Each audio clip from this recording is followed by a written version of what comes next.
2025 ഏറ്റവും കൂടുതൽ ട്രെൻഡിങ് ആയിട്ടുള്ള, അതായത് കൂടുതൽ ഡിമാൻഡ് ആയിട്ടുള്ള സ്കിൽ സെറ്റ്സ് ആണ്.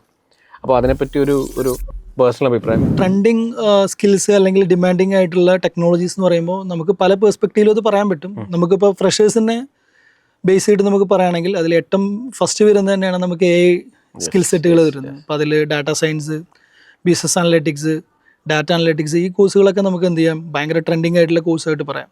അതേപോലെ തന്നെ ഫുൾ സ്റ്റാക്ക് ഡെവലപ്മെൻറ്റ്, അതും ഇപ്പോൾ ട്രെൻഡിങ് ആയിട്ടുള്ളൊരു കോഴ്സാണ്. അതിൽ മേൺ പിന്നെ Next.js നമ്മൾ യൂസ് ചെയ്യുന്നുണ്ട്. അതേപോലെ പൈത്തൺ, ജാങ്കോ. ദെൻ അത് കഴിഞ്ഞ് കഴിഞ്ഞാൽ നമ്മൾ ലോങ് കണ്ടിന്യൂ ചെയ്യുന്ന കുറേ കോഴ്സസ് ഉണ്ട്. അത് സ്റ്റിൽ ഡിമാൻഡിങ് തന്നെയാണ്. നമ്മൾ UI UX ഡിസൈനിങ്, അതേപോലെ software testing, mobile application development.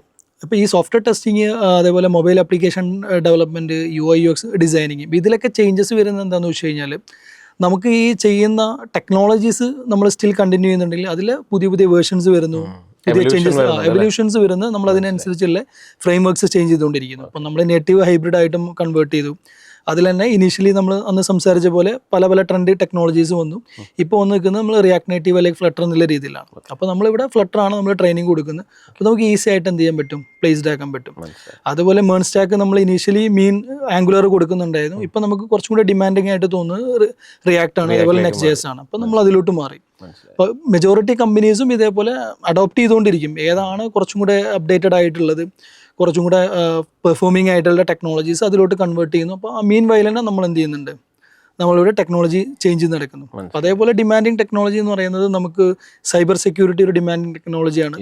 അതേപോലെ ഡെവോപ്സ്, ഇപ്പോൾ ഡാറ്റ അനലറ്റിക്സ് ആരും അറിയാമല്ലോ. നമ്മൾ പല ബിസിനസ് സ്ട്രാറ്റജീസിലും നമുക്ക് ഹ്യൂജ് ഡാറ്റ ഒക്കെ വരുന്ന സമയത്ത് അത് ക്ലീൻ ചെയ്ത് പ്രോസസ്സ് ചെയ്ത് ആ വിഷ്വലൈസേഷൻ ലെവലിലുള്ള അതൊരു ബിസിനസ് റോളാണ് അല്ല, ഒരു കമ്പനിയിലെ ഒരു മാനേജ്മെന്റ് ജോബ് റോളാണ് അത് വരുന്നത്. അതേപോലെ സെയിൽസിലും മാർക്കറ്റിങ്ങിലെല്ലാം യൂസ് ചെയ്യുന്നതാണ്.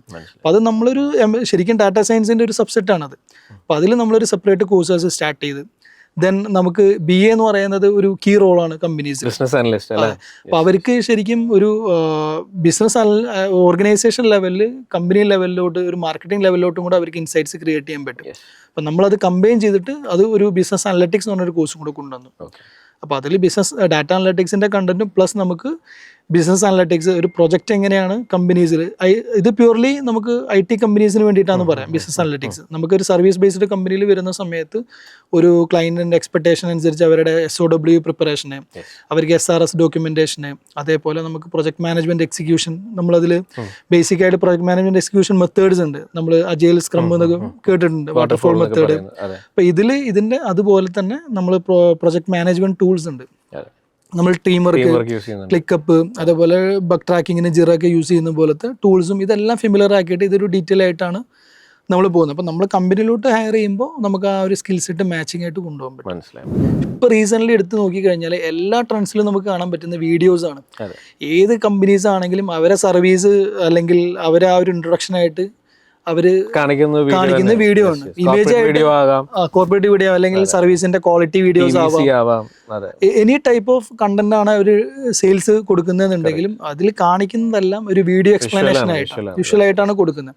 അപ്പോൾ അവിടെ നമുക്കിപ്പോൾ നമ്മൾ ക്ലയൻസിന് കൊടുക്കുമ്പോഴാണെങ്കിലും നമ്മളൊരു 10 ഇമേജസ് കൊടുക്കുന്നു എന്ന് പറഞ്ഞാൽ കൺവേ ആവുന്നില്ല. കൺവേർട്ട് ആവണമെന്നുണ്ടെങ്കിൽ ഒന്നല്ലെങ്കിൽ അവരെ സർവീസിന്റെ ക്വാളിറ്റി വീഡിയോ ആയിട്ട് നമ്മൾ എക്സ്പ്ലെയിൻ ചെയ്യണം.